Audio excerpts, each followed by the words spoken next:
Hey everyone, it's Norm Farrar, and welcome to another Lunch with Norm. The right Lunch with Norm. Lunch with Norm. Lunch with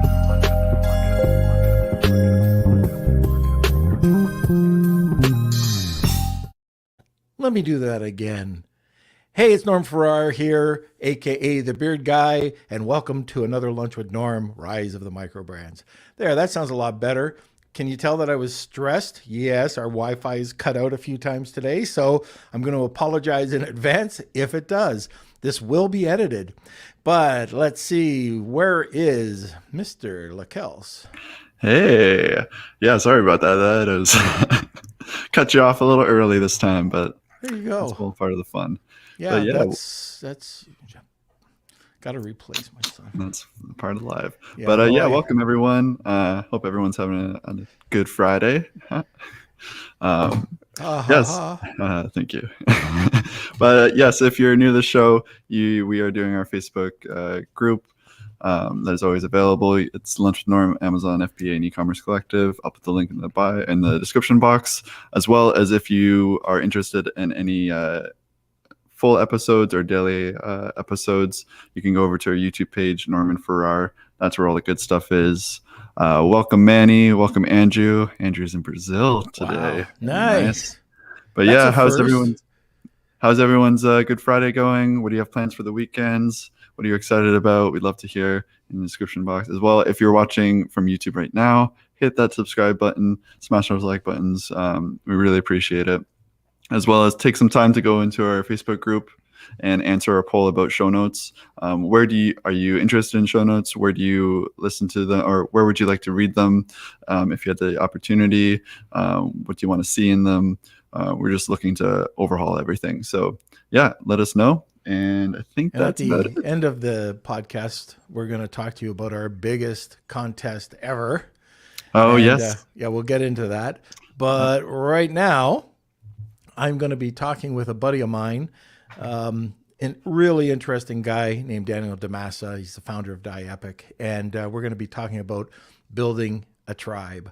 So I don't know how big of a crowd we're going to have. It's Good Friday here, and we're also going to be doing this on Monday, by the way. So anyway, we're going to push through. Hopefully we get a huge ton of people asking questions, because this is going to be incredible. How to build your tribe. How do you build your community and have people interact, similar to what we have to do here on Lunch with Norm. So building that Facebook group and just getting people to, talk with us. So that being said, if you have any questions, send them over to the comment section. We'll get to them as soon as we can, or we'll publish them on our community. And for now, let's sit back, relax, grab that cup of coffee, and enjoy the show. There he is. Mr. D. What's going on, brother? So amped to be on once again, one of your great podcasts. Oh, yeah. Now, Daniel, you've been on I Know This Guy, and that's been a great podcast. You, Andrea Lake, also went on to the podcast, and man, it is one of the most downloaded podcasts that we have. You tell it to everybody, don't you? Huh? Yeah, right. Yeah. So awesome. Anyways, you got to check it out. People love it. People love Daniel's story. I still got to get in with that speeding ticket thing, the app. Yeah, you got to listen to the podcast to understand what we're talking about. Anyways, Daniel is a friend of mine from Fort Lauderdale. We meet at least once a year. We have some cigars together, not one, maybe two, when we do meet. And we just have a great time. And by the way, Daniel, one of the great things about what I love doing is networking. And, we met at a party, but we talked. And all of a sudden, we became friends. And, it's great. I mean, there you go with networking again. Just find out about people. Ask people rather than just talk about yourself, right? Yeah. So true. Let's talk a little bit about you. Gotcha. So for anyone who's new here, again, Daniel Dimassa, down here in beautiful South Beach, Miami, and I am the founder of both the DieEpic and the LiveEpic brands and some smaller ones. started off as apparel brands, but that's kind of spun out of control as my tribe grew. And now I'm making skydiving parts and gym bags and all sorts of weird, crazy things I've never in a million years thought I would ever be doing. Now, I should mention too, this is a minor detail, but between you and your partners, how many T-shirts have you sold? So between the four of us, we're well over $1 billion in T-shirts sold. I am the lowest on the totem pole, and I am proud of it. I couldn't be happier to be the lowest man or person on the totem pole. And I'm a little self-conscious because this company is called Teacher with two E, so Teachers. We teach people how to start T-shirt brands. So we have Andrea Lake, who had the sales right to Call of Duty, Walking Dead, Minesweeper or Minecraft, all the biggest video games, just absolutely crushed it. She was so big selling T-shirts that when you go to a store in the mall, she would count what % of the walls were hers. Like she was insane. We have Dan from Tap Out, who's an awesome entrepreneur. We all know that brand, which he exited. The next is Griff from Combat Flip Flops. Now, if that sounds familiar, they're a bunch of military, I think Army Rangers that went on Shark Tank using their kind of Ranger know-how or whatever elite military they are. And they just watched every episode, took notes on what worked, so crushed Shark Tank. And now they're on all of the best of Shark Tank videos. And then there's me, Mr. Nobody, who's never been on the TV, where all three of those have been, three rock stars have been on TV. So I got a chip on my shoulder. I got to get on TV one of these days. Well, I'm sure you will be. I'm sure you will be. Maybe after this podcast. All right. Let's talk about building tribes and communities. This is huge. First of all, I should mention that we do have a giveaway. And the giveaway, Daniel, what is it? We'll do a $100 gift card, anything DieEpic, or based on our site, DieEpic.com, which we have Live Epic, Bluetooth speakers, the best gym bags on earth, whatever you need. We'll give that to the winner. Okay. And how about we just use hashtag DieEpic. And awesome. If you tag 2 people on this podcast, you'll get an extra entry. How's that? That's great, but I have to warn you. So one of my major KPIs is how many people are using my hashtag. That's kind of what will lead our to kind of perfect segue into building tribes and brands and that good stuff. So I will have to warn you, it's a pretty busy hashtag. We're well over 100,000 people using it. So hopefully we don't have to search too far to find the post. Well, you know what? How about we just change it? I want Daniel. There we go. There. I want Daniel. Hashtag I want Daniel, and you got it. I like it. All right. Okay. So let's talk about DieEpic. Where did that come from? So I never wanted to be the t-shirt guy. Never in a million years. I'm more of a tech guy, and I actually would just make t-shirts for myself that just said DieEpic on it. Huge adrenaline junkie. So I would, get up 3 a.m. here in Miami, drive down to Key West, go for a 7 a.m. boat leave to go dive on shipwrecks, or I just did a crazy, 182-mile skateboard race. It's always out of my comfort zone, and just my whole life being out of my comfort zone, I always just wore shirts for myself that said DieEpic. Never sold them. There were just 2 words that motivated me, and the correct term is actually live legendary, DieEpic. And that's saying really just kind of spoke to me. So I started making shirts for myself. Occasionally, a couple of guys and gals would come up to me, ask me to buy it. And they're like, it's just my silly shirt. Thank you. So then I had a pack bar. This is actually back at the Jersey Shore. Get your jokes ready. And I was with some lady friends at the time, and I see these really monstrous, huge guys coming over to kick my butt. Like, I know when you're in trouble. They're pointing at me. They're getting their buddies. They're pointing at me. And I put my drink down. I'm like, I'm going to get my butt destroyed. These guys were monsters. So they keep pointing at me, and I'm like, all right, well, either can get my butt kicked in front of these girls like a wuss, or I could go over to get my butt kicked in front of these girls, and I'll still be, at least I'll have my butt kicked, but at least I'll look like more of a warrior. So I'm like a man going over there. And I go over there, and then you start to see where they have tattoos saying, I should have killed you yesterday. And it gets a little bit, I'm like, oh, here we go. Probably should check my underwear. Well, it turns out they were what the main leader was one of the Rock stunt doubles. So that's how big and tattooed we're talking. They were all stunt men, and they just loved the shirt. And that's when it hit me. I was like, okay, so they're not coming to kick my butt. These people really, really want to sell them some shirts. And if I don't, they are going to kick my butt. So that was the light bulb moment. And I also want to do a big part for charity. So that's kind of where the light bulb went off. And From there. And then the little embarrassing thing is at Diepic Instagram was my personal Instagram account. There's pictures of probably just me hanging out with my dog, like if you go back thousands of photos ago, and then next thing you know, it turned into, a global brand. Oh, fantastic. All right. Now, you said thousands of photos ago. All right. How are you starting to cultivate this tribe and grow it from a couple of stunt doubles to where it is today? Great question. So everyone has KPIs, and most people, it's average cart size, monthly recurring income, and we all can ramble off our top 10. But for some reason, I did hashtags and jokingly tattoos. So hashtags and tattoos. And when you're, I never ask people, first off, let's set the record straight. I never ask anyone to get a tattoo. I would never do that. We're not a cult or anything like that. These are just fans. And it was more of the hashtag one. And the reason being is, I'm deeply embarrassed. My past life, I was an electrical engineer. So I'm very analytic, very tactical. I don't tell people that normally. So when I'm studying these brands, I just wanted, before I launch, what makes Tap Out, for example, successful? How can I, all these brands are private. How do you know if they're being successful, what their tribe's like? And of course, the answer is hashtags. So I started looking at brands and I would write down all their hashtags. And then I would get a tool, again, big tech guy. I found software that I could track their hashtag usage. And I could see who's basically paying for fake followers because they have zero or it's not going anywhere. I could see brands that don't have a lot of followers, but their hashtags are through the roof, kind of like mine, because they're real people, real adrenaline junkies who are engaging with it. And that's when it's like, okay, this is kind of the lifeline of your brand, because they will use your hashtag to show you photos of them happy in their gear, maybe to complain. That was really the focus. And she is not paying me to say this, but Andrea Lake has a company called stickerjunkie.com. And she has the cheapest stickers. They're just black like this. They're long. And they're perfect for a hashtag.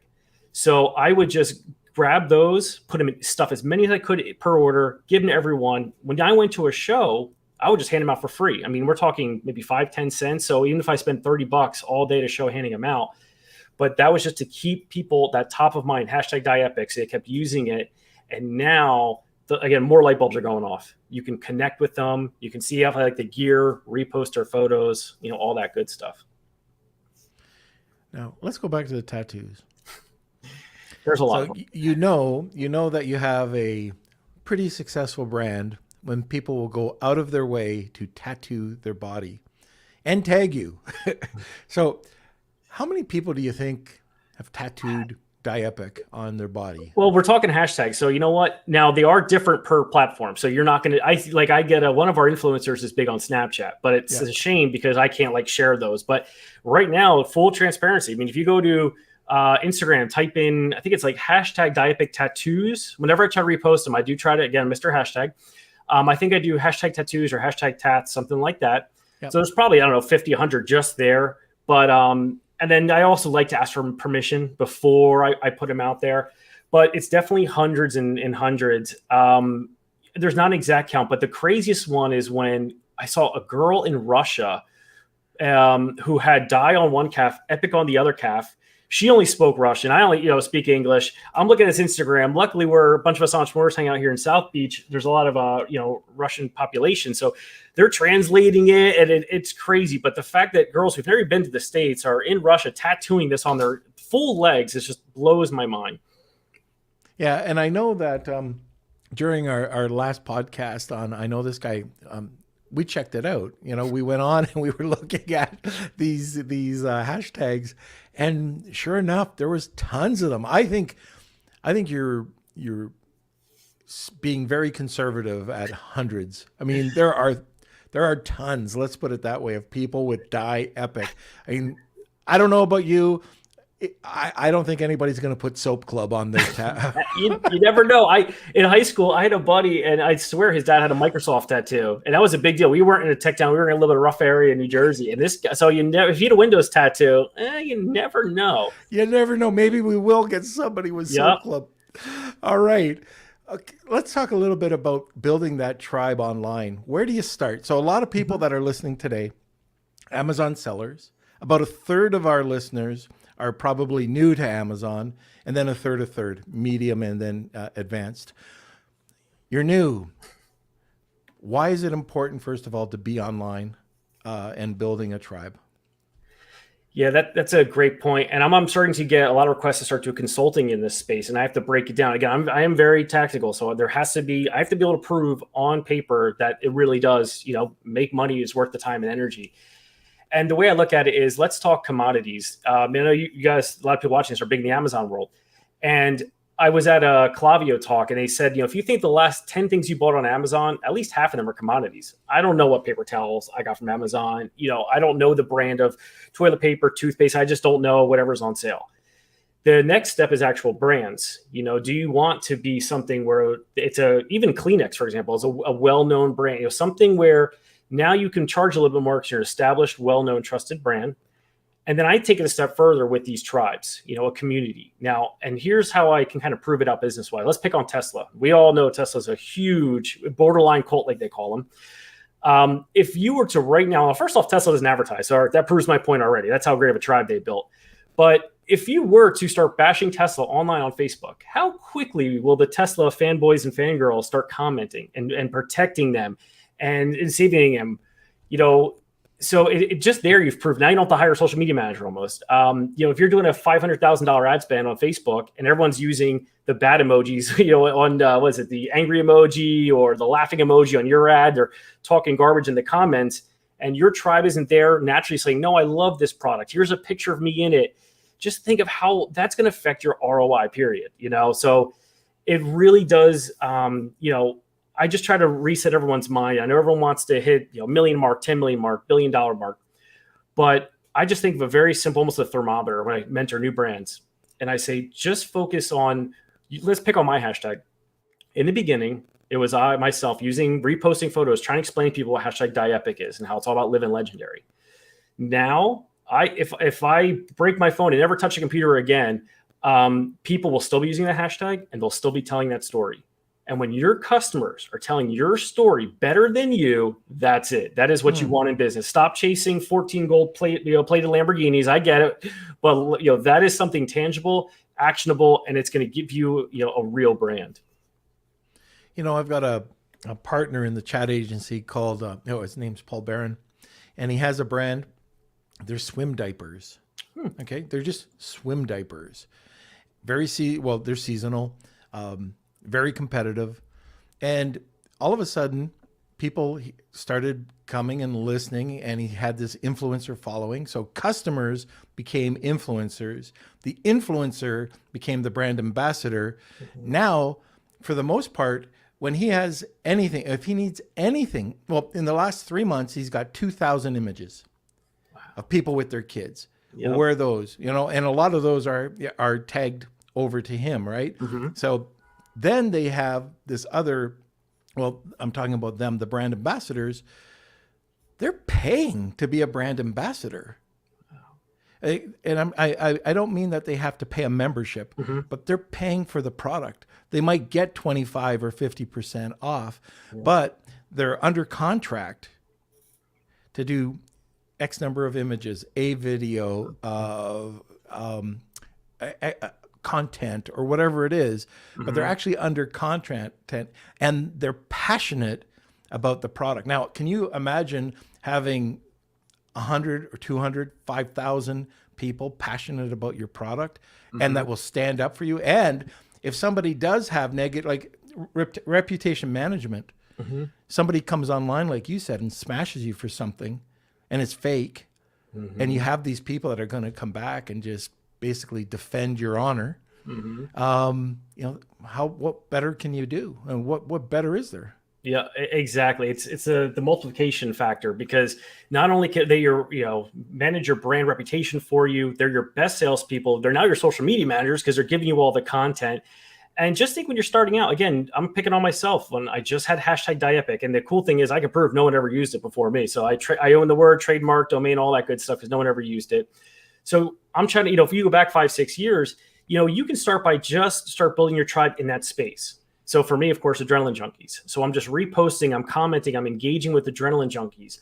And again, stickers are cheap. That's one of the biggest keys to success.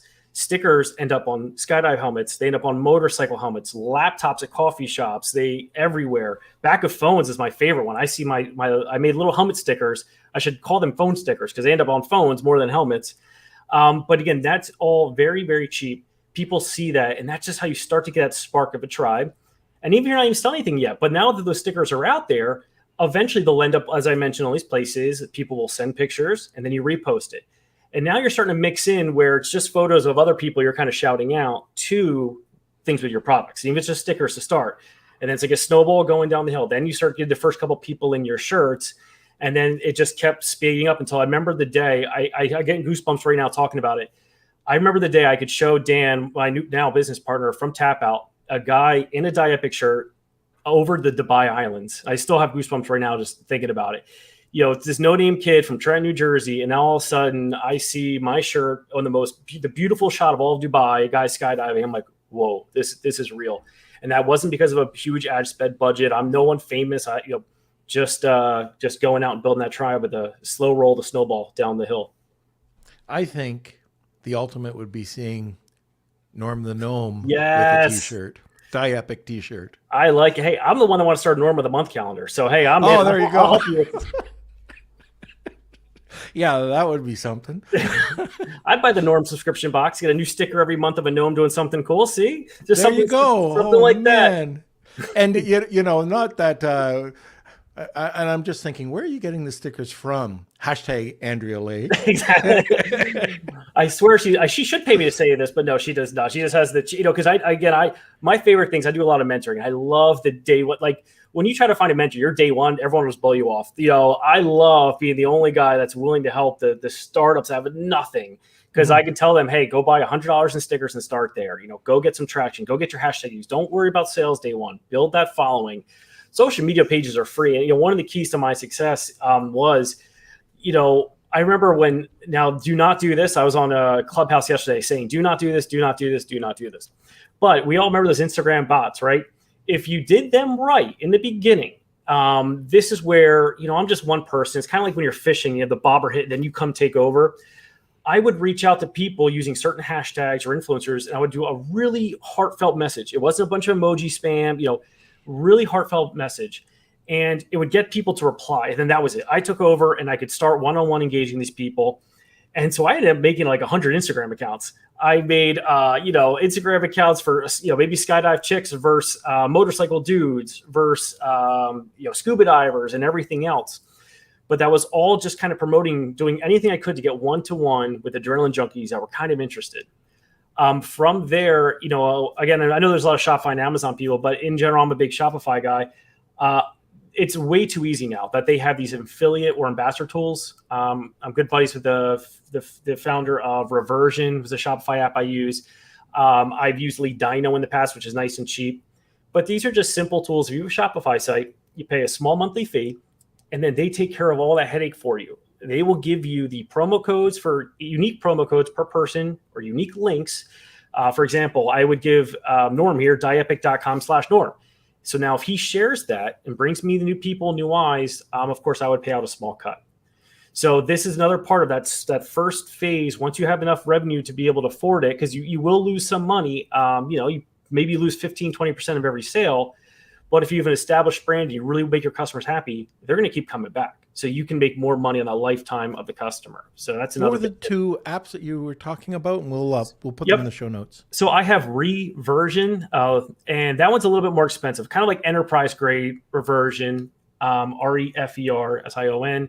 Lead Dino is cheaper. I know Andrea, she has one she's a big fan of that she just swapped to. I can ask her. I think it was like AF Pro or something. I'll have to ask her. But you can go on Shopify Marketplace, for example, and just type in, affiliate type programs. The one thing I did learn is it was a very, very bad jump going from Lead Dino to Reversion. And let me explain why. Those unique links are baked into some influencers' YouTube videos they made 5 years ago. They want to get paid on. So do a lot of research before you jump in bed with one of these app programs, because it is you don't want to be the person to tell 2,000 ambassadors, hey, bad news, all your links are gone. Oh. Yeah. And, you dropped a nugget just a little while ago, and I think we did it so quickly, but it's so important. is the pre-sale. So I'll get questions on, I don't have my Amazon product on the water. Why should I do any social media, or why should I do a press release? Why should I create a Shopify account?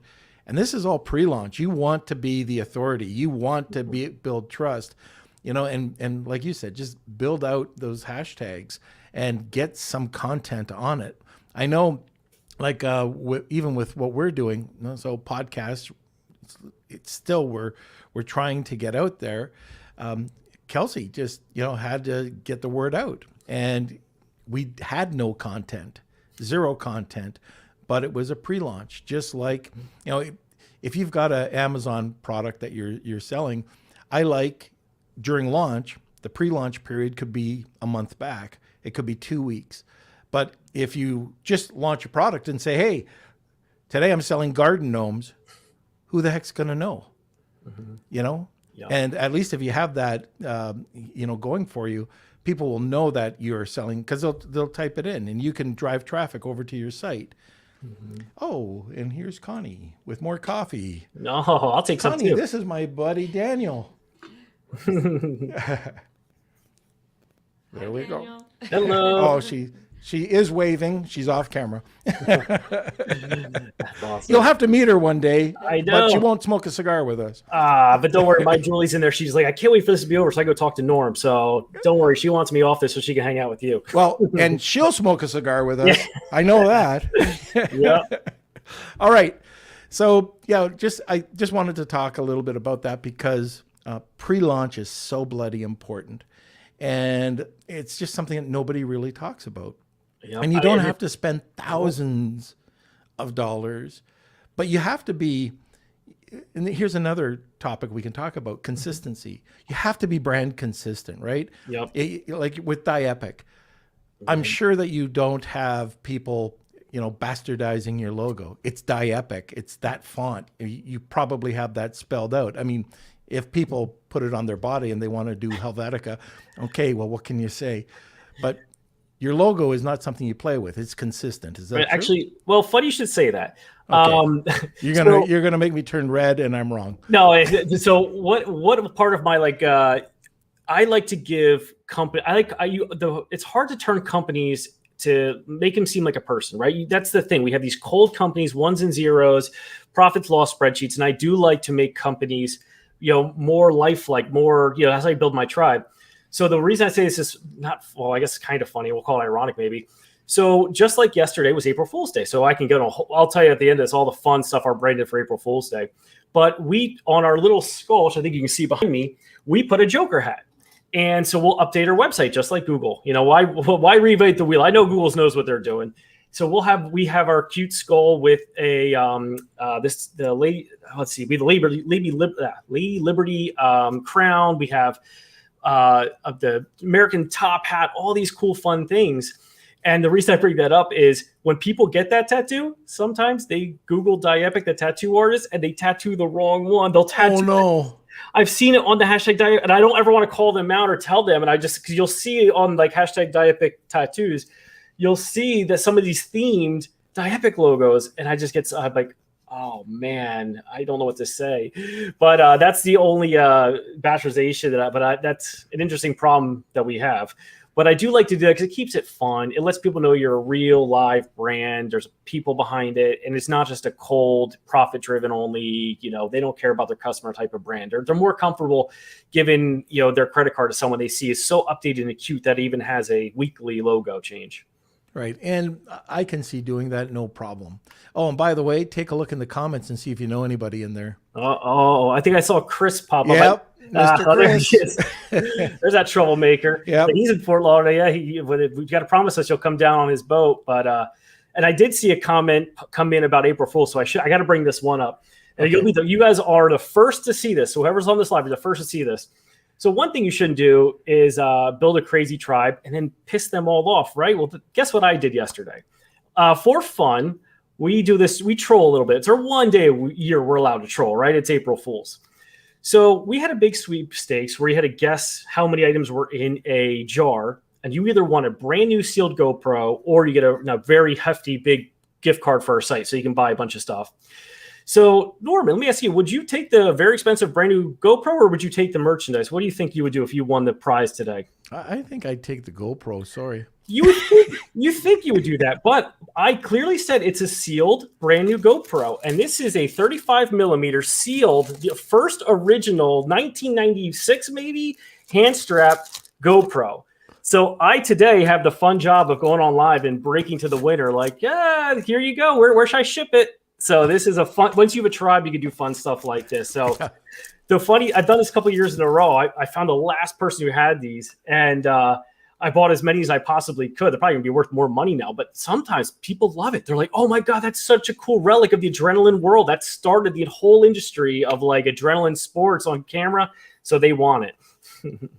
So how many people did you tick off? I don't know. We'll see today. As soon as I'm done this, that's my, I'm not excited for that bullet point. The good news is I tell people, hey, good news is you won, but it's April Fool's. And I do warn, now that we're growing on this sweepstakes, I do put, hey, international fans, please know this is a day of pranks. They don't go home empty handed. They'll get $100, $200 in gift cards. So it's, they're happy, but you got to have some fun. Right. Yeah, no, agree. All right, let's talk about some action steps. What can people do? What are the first things that they can do to start building up that tribe? What are the action steps that people can take away from this podcast? Perfect. So you probably do it for free. There are software to help track your hashtag, and I'm a big fan of appsumo.com. If you're love it. I know they are actually, it's funny. One of your websites, the book of calendar is the same one I use, because if you don't know about appsumo.com, it is lifetime deals to software. I guess I'm aging myself, but I remember when you just buy software, you owned it, heaven forbid. Now everyone's had $29 $200 fee, which adds up if you're starting out and you're a brand new brand. So my term is don't get sassed to death, software as a service. So check out appsumo.com, and you can go in there and type in usually social media or hashtag, and you can find some pretty cheap lifetime software. Every other month they'll have one on there that will help you track your hashtags. And again, I don't care if you're selling fans or surfboards, you really have to keep track of that, because there are going to be fans that are going to use that. And if they're not using it, I actually blame you. I blame the owner of the business, because why not? Again, I'm a big fan of, now I do sell a physical product. I have some really cool cards that I put in. And I had one card which kind of spoke to the brand. Well, one side was a concussion checklist.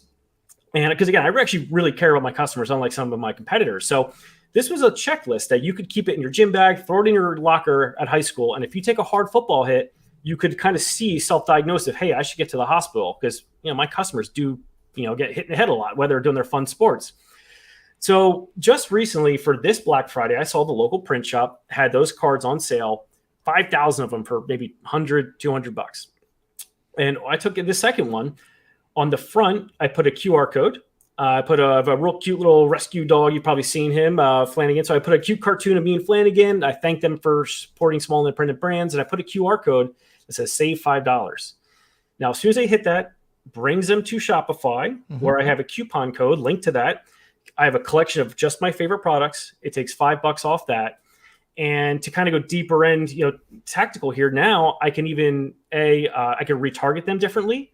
You're making your average cart size go up.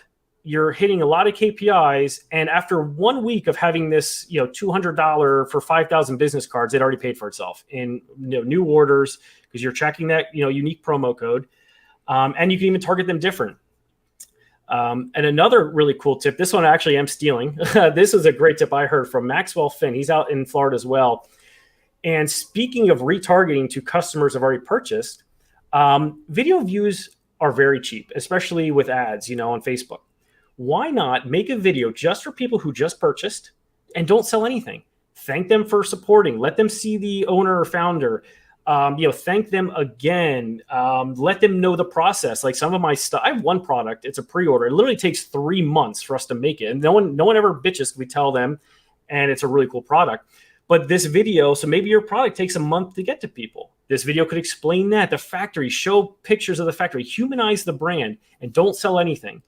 And our buddy Maxwell Finn, who is doing this, says that outsells some of his actual ads, which are trying to sell things.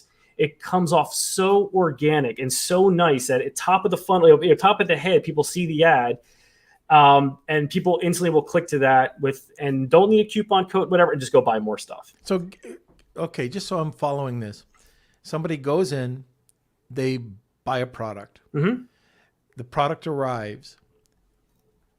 Is it a QR code that's there, or a link or whatever? And they hit the link, and then it just basically goes to a thank you video. Well, two parts. That actual, just kind of two parts. So that card has, hit this QR code for $5 off, brings them. So that link now has embedded $5 off on a certain collection called Founder's Favorite. And people go and they now can see my personal favorite 10, 20 items, and then they'll save $5 on them. So that's, one way to help your cart size and be there. The other thing, which is very similar and about the same time, you actually could even do this as in tandem, is why not take $100 a month of your budget? If you're a small brand, if you're a huge brand, of course, maybe 100,000, but create a video, just you and a camera. Hey, if you've got your dog's always around, my dog's always around, do a cute video, just thanking people, showing them maybe behind the scenes of the factory, who you are, who your pets are, what you like, maybe talk about charities you support, but don't sell anything, and maybe explain the process, what it's like to get their product.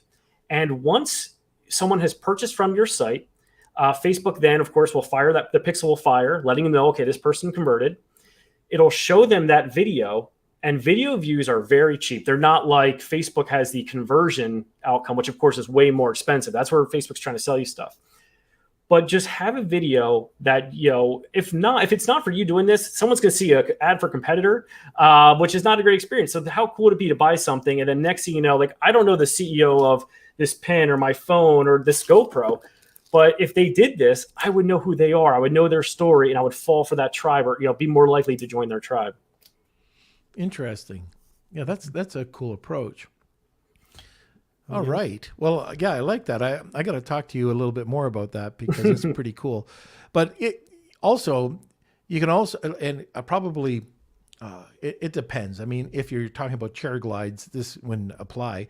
But on that insert card, you could also just put, tag me for, or tag me, and you could start using their content too, right? Yep, exactly. And that's a big mistake I see with brands. And I learned this early.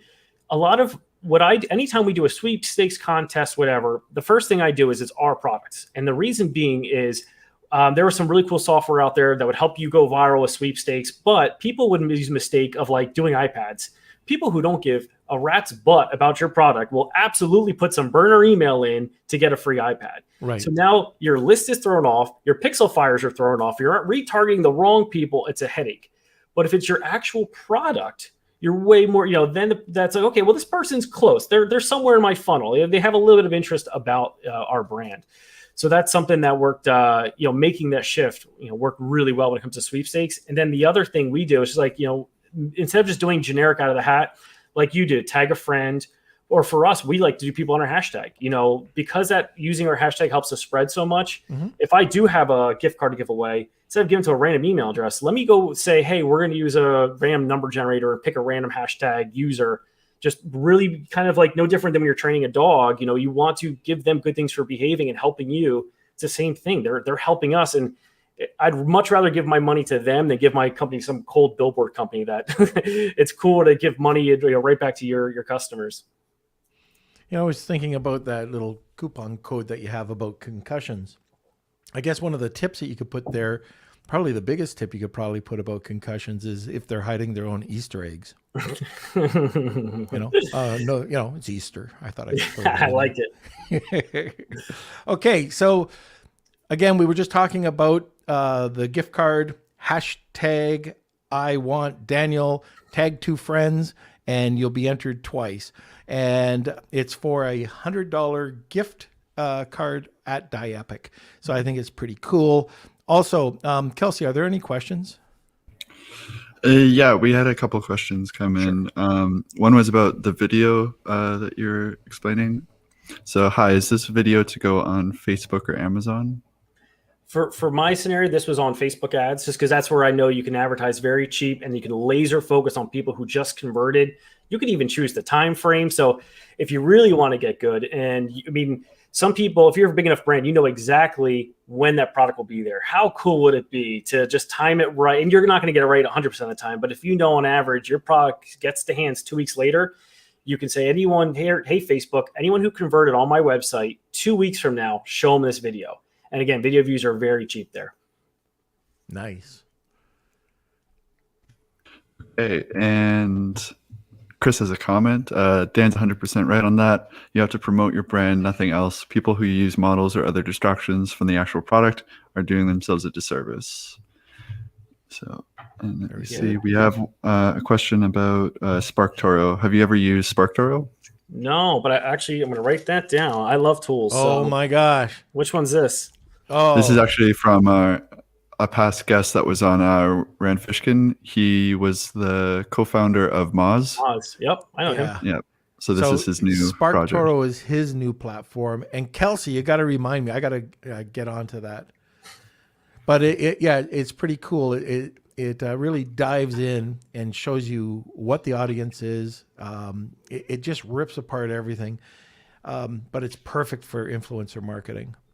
Okay, so that's interesting. So does it tell you, I keep thinking of the Facebook Audience Insight tool. Is this where it tells you what other things that your tribe is into? Is that kind of what it does, or no? No, it tells you more of the demographic of the person, who the influencers are.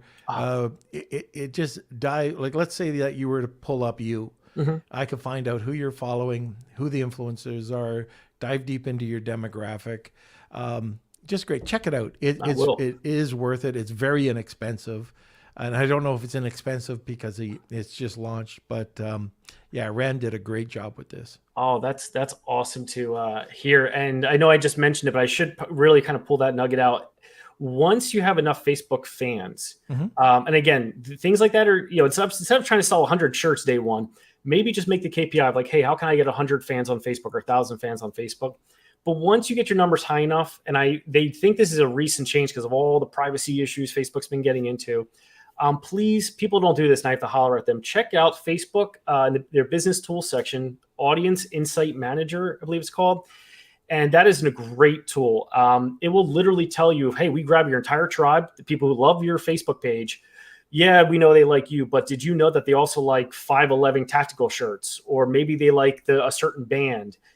Maybe they like because what college they go to. I mean, it gives you a lot of information. It averages out all of your following, and it'll tell you which other ones will match.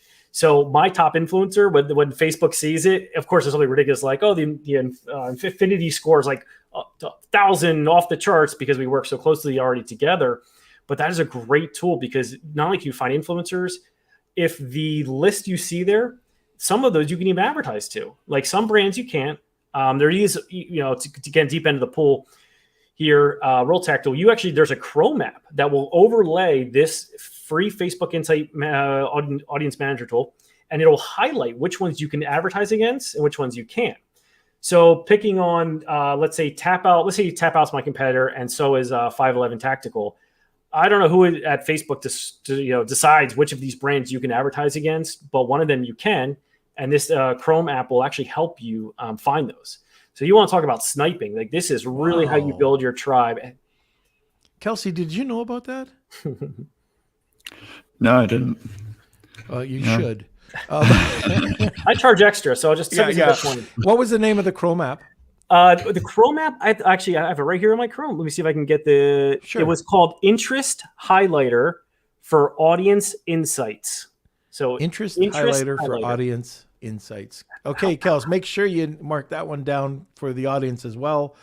And also the actual tool was Facebook. The Audience Insight tool. Audience Insight tool.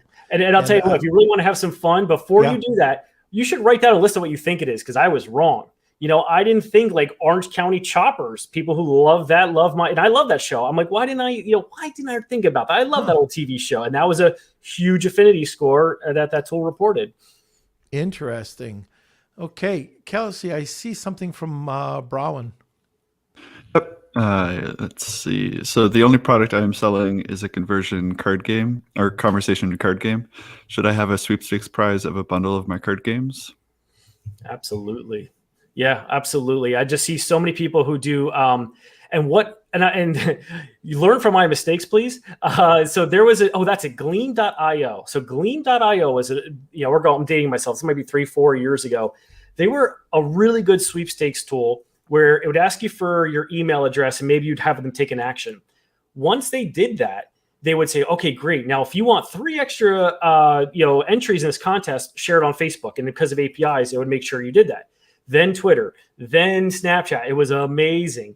But then, again, I call them Gleam holes. They were full-time just Gleam filler outers of forms. They wanted nothing to do with the products. They didn't care. They just sat in Gleam all day. They knew what hashtags to look for, and they would just find the contest and just do their emails. And if they won once a month, it was worth their time. And who knows what country they were in. So like a good prize can last you if you sell it, lasts a long time in some countries. So I learned that lesson the hard way. It ruined my list, ruined my pixel fires. And I never in my life thought there'd be full-time sweepstakes appliers. So definitely use your products. Do you use Viper? I have heard of that one. No, I haven't used that one. Yeah. Which is that same thing kind of similar to Gleam, I think, or no? Well, it's a contest app, so it very easily can do that. Landing pages. Anyways, Viper, I think is VYPR. You can check that out. But also, one that are coming back from AppSumo, King Sumo. King Sumo does all sorts of contests, and very similar to what you were talking about. Go and get 3 people, get an extra entry. So I know that's one that we do use. Anyways, let's see. Is there any other questions, Kels? No, that's it for now. Right. But yeah, if you have any questions, put them in the comment section. And yeah. Big mistakes. What are the big mistakes that people make when they build a tribe? Ooh, I just had one, and I'm trying to think what it was. You never make mistakes. Yeah, right. Why do you think my hair's so gray? I'm proud of my gray hair. It's like, because I work with a lot of UFC fighters. They've got that nasty cauliflower ear. Well, I'm like, that's why I like my gray hair. I'll never dye it. I am proud of my mistakes. So I went over the Gleam one. Maybe that was the one I had off the top of my head. Because I know I had one coming into the call, and that Gleam one was a big mistake. Who would have ever thought that was a full-time job, just filling out random surveys? I see a lot of people, one thing they do really wrong is, and it makes my blood boil, is they repost people's content without permission, or they haven't asked, and then they take ads out again. And now you just took your top fan and you upset them.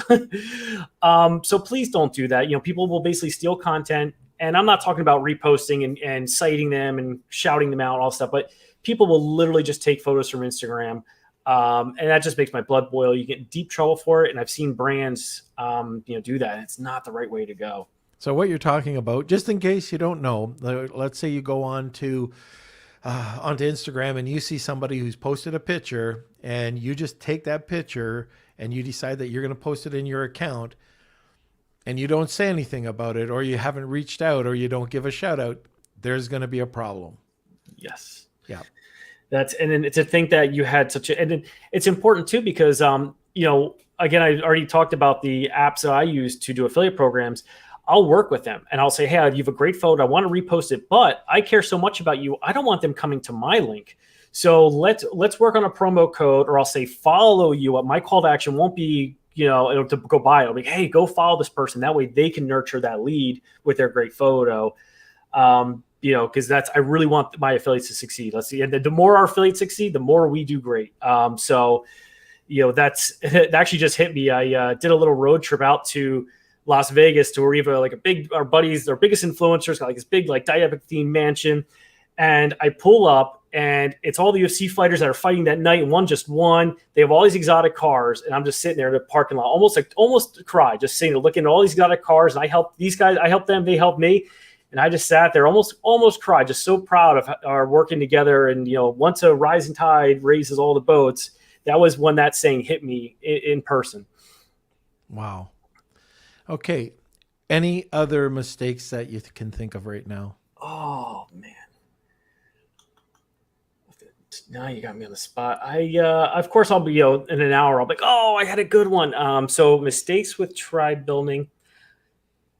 I think the reason I didn't we all know the book, The Lean Startup, I believe it is, Yep. where it's all about asking a lot of questions versus like saying what you think the right idea is.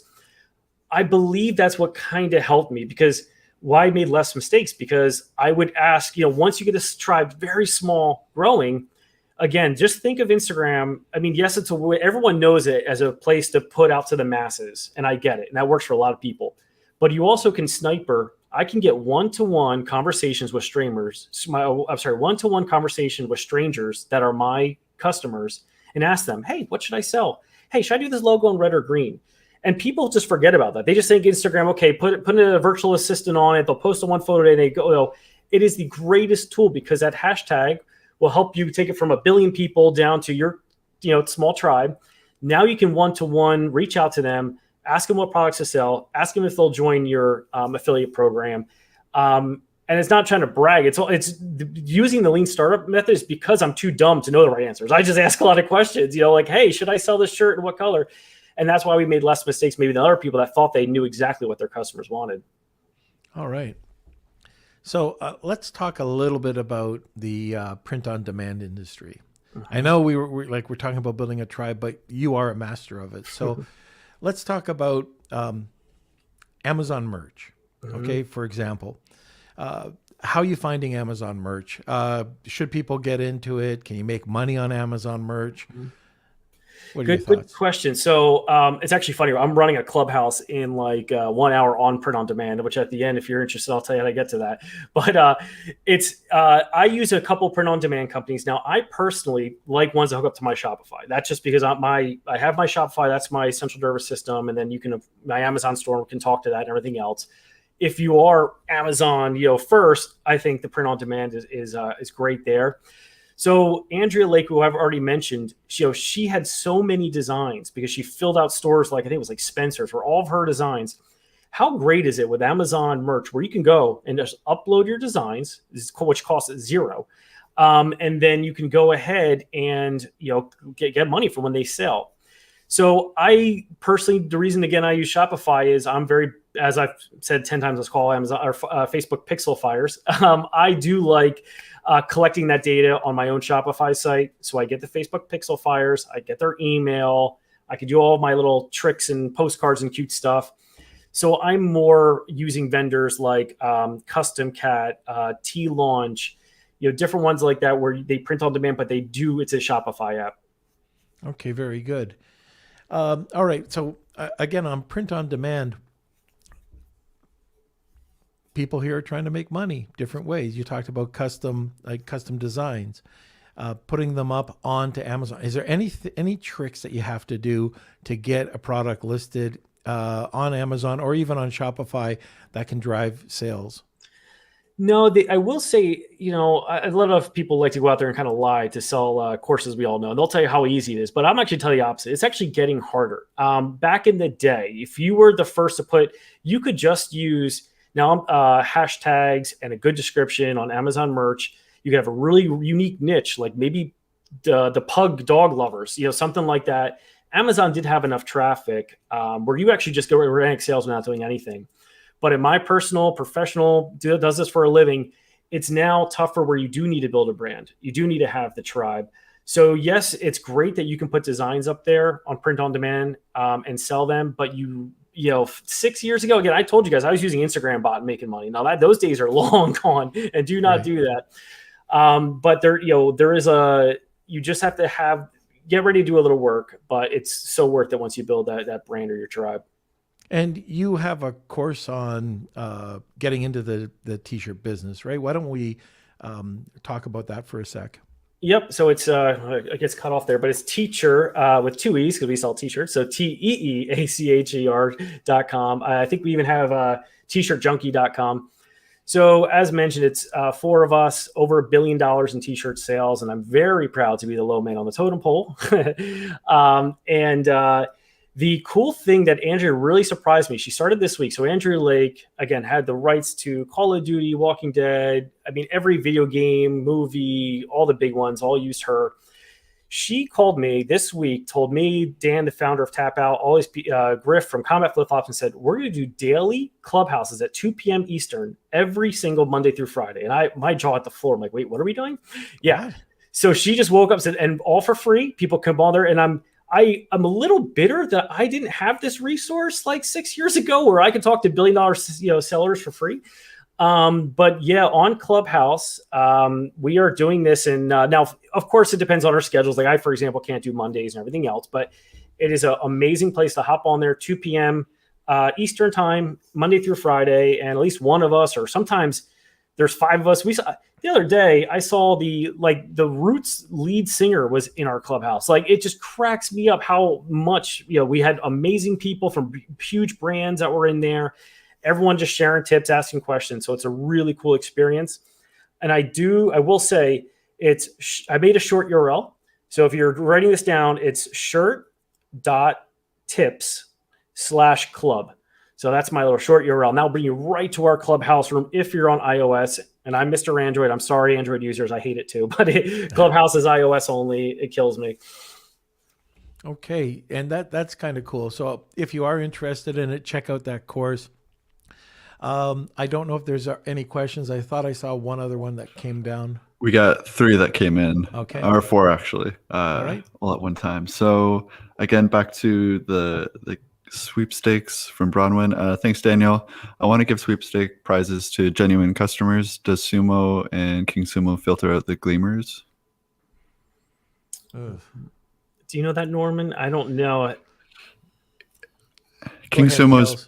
I would say, is the same as the app that you're using, where you enter your email address and then you do whatever. You can get a certain number of entries afterwards if you share it to Facebook and Twitter and Instagram. So if you're using the hashtags in the post, people could probably search through and enter your contest. Either way, like, there's still the risk of having it not your specific customers, because I think most people will do like their brand contest or game contest or board game contest. So if people are searching that hashtag and entering your contest, then they're just going to be, they might not be specifically your customer. Yeah, I think you bring up a good point. You want to put up a little bit of a wall. So, for example, don't use hashtag sweepstakes. Like, I know, don't do things that are going to bring the masses in. Right. And with that Gleam.io, I think they had their own short URL. It was either they would automatically put a Gleam hashtag in there, or they would automatically put a Gleam short URL, and that's how these full-time Gleamers would just go and then just find them all. Wow. So that, I think you'd want to test your sweepstakes and make sure it's 100. You control all the content. Make sure there's no hashtags that people can link it to other contests. Yeah, I think King Sumo, there's an option where you can post your contest to King Sumo. So you might not want to do that, because I'm sure people will just go on King Sumo and just scroll through. So when we do a contest, I never press that option, because I feel like it's just watering down your entries. But okay, next, this is from Clive. Which platforms would you suggest I start with, Daniel? That's a kind of, as far as platforms, are they talking like Shopify, Amazon, or do you think that's more like apps? What do you guys think that would be? I think that's more social. Social media, like, how would you start? Great question. And you're not gonna like my answer. Wherever your audience hangs out. And now let me explain. My demo is a 25 to 35, which is Instagram. And that's, I really am blessed that I'm my target customer. That wasn't done on purpose. And I hang on Instagram. I hate TikTok. So even though I feel bad, I go on TikTok and I type in Diepic. Someone already has my user handle. The hashtag Diepic has like 70,000, 100,000 views on TikTok. I'm like, I don't have a login. So you got to find out where your audience hangs out. And so if you know the age, that usually helps too. For example, let's talk Facebook ads again. There's an option for right-hand column. And if you're selling to my demographic, 25 to 35 or younger, do not advertise there. I've never gotten a return. None of my entrepreneur mastermind groups, people that in my demographic, have never made money on those. The older demographic, if you're going after my parents, they do look over there. So again, that just shows the behavior. You got to find out where your customer hangs out. And that's why I keep picking on that Facebook audience insight tool, because they will tell your demographic, and you can kind of learn where they hang out. All right. Okay, cool. Along the similar lines from Chris, what was your process to start building your audience for your tribe? Nice. Actually, I think Chris, I've seen you rocking some Diapic shirts, Chris. So you should know this, but no, of course, the hashtag. I know I keep beating it over and over again. Using tools. I'm a data guy, so see where they hang out. And I'm going to pick on Chris right now because he can't talk back. So one of my funniest tips is imagine seeing the back of a Jeep Wrangler. Like Chris, he has this really cool Jeep Wrangler. Now, whenever we all think of like an overlander off-roader, what happens in the back of a Jeep Wrangler? It's covered in bumper stickers. So this is just like Audience Insight tool. Because you get, if you know your customer, what bumper stickers would your customers put on the back of their vehicle? That's the mentality you have to get in. You have to get in the shoes of your tribe, see how they talk, what they like, what bumper stickers they put on, because then you can cater your ads to them. You can go sign up to email subscriptions to those companies you think will be on the bumpers and see how they talk, what's their vernacular, what's their tonality. And I will say this is the wildest tip I heard today on this topic was someone on Reddit was talking about they had to do copywriting for an industry they didn't know. So they went to Amazon. They went to the book section of Amazon and they found books that dealt in this topic. Let's say construction law, whatever it was. They went to the reviews, found the good reviews that were very helpful, which is in Amazon. There's a little icon shows you how helpful it was. Look for the ones with big paragraphs, would read them and copy and paste different vernacular or words that industry or niche would use, and then use that on emails. Huh. That's brilliant. That is, I've never heard of that. I learned that today. I cannot take credit from it. That came from Reddit. And I started, the first thing I read, I got to go on Reddit early morning, and I just sent that to every copywriter I know. I'm like, this is such a great tip. And if you go to reddit.com, it probably was the R copywriting. You can probably see that recent post and get all the details on it. All right. So if you wanted to follow up on something like that, here's how you can do it very easily. You install the Helium 10 Chrome extension, and you can go and you can get the review extractor. You extract all the reviews, and then you can see and you can read exactly like you said, the most popular reviews, the 4-star reviews, the 5-star reviews, the 1-star reviews, and you can get that copy. And it'll tell you what are the most common words that are used. Mm-hmm. So that is really a great tip for writing copy. I've never even thought of it, and the answer was right there. So another reason to use Helium 10. Yep. Okay, and we got 2 more questions. Yep. And I think then we're good because we're okay. Over an hour now. From Brian, do any of your print-on-demand services offer custom laser wood etching? They do. I'm looking at my business partner, Andrew, come to my apartment. She's just borderline embarrassed how much of my own merch is on the walls. Like I'm literally a walking print-on-demand commercial. So I'm looking around. Now, you can't choose the products, but it's tlaunch.com. They offer wood cutting boards that they can put your logo on. And I did it as almost a joke. I even made like a Cook Epic, not a joke, but like just, it was a filler product. It wasn't something I was like super proud of. It wasn't the top product in a new product newsletter, put it that way. And once again, I'm wrong. It was a hit with firehouses. How cool is it that all the firemen who live by the Live Legendary Die Epic mantra can now in their firehouses have the Die Epic cooking or cutting board or whatever it is. Huh. So that is an example of a T-Launch pod there. And then I have a really big sign hanging up that's in wood that was hand engraved. Here's another really cool hint. I like to go to Etsy. I like to go on Etsy, find little vendors. And there's actually a gentleman I think I found through my influencer named Chris Cawley that does the wooden American flags hand engraved.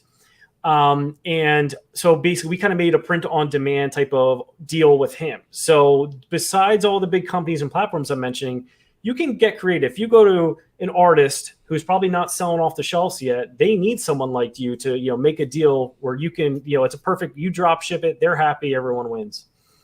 Very good. Question about that. How do you get them all together? If you've got one platform and you've got multiple other platforms, person over here at Etsy, they go to your site. How do you get them to talk to each other? Yeah, the real pain is honestly shipping. That's where I still like. I feel like I'm a dinosaur because I charge shipping on my website, and that's just showing you all full transparency behind the cards because I have so many print-on-demand factories. If you are not careful with print-on-demand, or if you don't have a really good repeat customer rate, you can get burned because someone will. What's going to happen? You'll have 6 factories you work with or vendors. Someone orders 6 things, and every one is a different factory, and you're paying shipping on every single one. Yeah. So that's where that is literally why I do charge a small shipping fee. I do that thank you card because now if I got burned on that, but then when they buy the next thing, I'll make better margin on that. And you kind of have to be smart about it. There's a lot of apps that will help you boost up your average cart size. In those apps, it's just common sense. Lazy people don't do this, but you should really say, well, if you buy, let's say this phone and this phone cover, I know is the same factory, link those products. So when someone puts this in their cart, they see that. Some people, they're too busy to do that. And then they're getting burned on shipping because people are buying all the wrong items. One of the things that we do when we're doing product sourcing is we consolidate. So, we might get 5 different samples and it'll end up costing you $300 or $400 to get them all sent over. Can you do that with print on demand and using these different companies, consolidate in one location? Sort of. Yeah. You can save some shipping. Yeah. So how I, again, just being fully transparent here. So I'm of course in Miami, and they have a factory about 45 minutes away, and there, that's where the majority of my shirts are printed. So I just made a deal with them. Again, you got to think outside the box. People they obsess with these print on demand companies because it's so easy. It's just a click, but there is no putting stickers in envelopes or thank you cards. So if you go to someone local, no different than my Etsy thing, just reach out, say, here's what I want to do. I can guarantee I'll do good sales. I know you print shirts, but can I pay you $2 to throw little tchotchkes in the bag if someone buys something else or a skydiving part? And of course they'll say yes, because that's almost helping them boost their average cart value. Yeah. So that's what I do. So a majority, even though they just technically are silk screeners and vinyl printers there, they do my gym bags, fulfill my hats, my skydiving parts. Then the print on demand began because of shipping and there's lower margin. I use those for fringe items and to test. See these skateboards behind me? These are print on demand. I'm telling you, my apartment it's hilarious. From this cup I'm drinking out of, everything is print on demand. So I like them more for the fringe products or to test. If it hits big, then you go use the resources to buy in bulk and then fulfill and get better margins. Very good. All right, Kels. Okay, last question from Chris. Dan, when are you creating a DieEpic coin we can YOLO into? Oh, man. Yeah, good old crypto. I mean, the big thing now for t-shirt brands is NFTs, and I'm not a big fan of them because I'm a kind of old school crypto purist, but a lot of brands are being very successful with these NFT, non-fungible tokens. I've from Taco Bell released them and they instantly sold out. Logan Paul, and today was the worst or best example yet. Tiger King now has an NFT. So that's actually a good question, Chris. A lot of brands are doing very well by offering NFTs right now. It's like a hot craze. I just haven't done it yet. Very good. All right, sir. Well, I think it's getting to that time. Wah, wah. I think it is. I wish I could stay later. No problem. But it is time for the Wheel of Kelsey. Ooh. All right, here we go. It's time for the Wheel of Kelsey.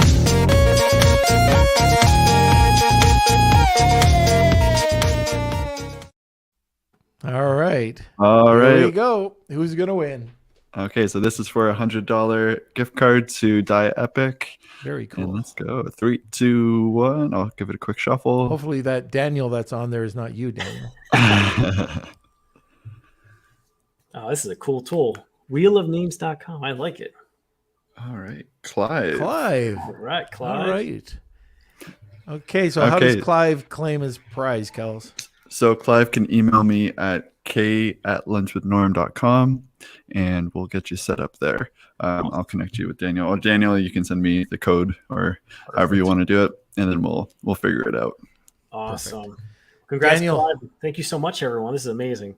No, I really appreciate it. We've been trying to get you on for a long time. So, yeah, I really do appreciate you coming on to the show today. You've got the Clubhouse I don't know if you can give Kelsey that, and we'll post it in the comments so people can go and listen to Right you. here. There Oh, it Perfect. is. There it is. Yeah, shirt.tips/club. And I can't believe you guys are going on 5 days a week. That's crazy. I At don't 2 know, o'clock. but she's so brilliant in business. I'm just like, hey, yep, whatever you say. Like okay, I'm in. So please take advantage of this if you're listening. I really wish this was around 6 years ago, but Yeah. Okay.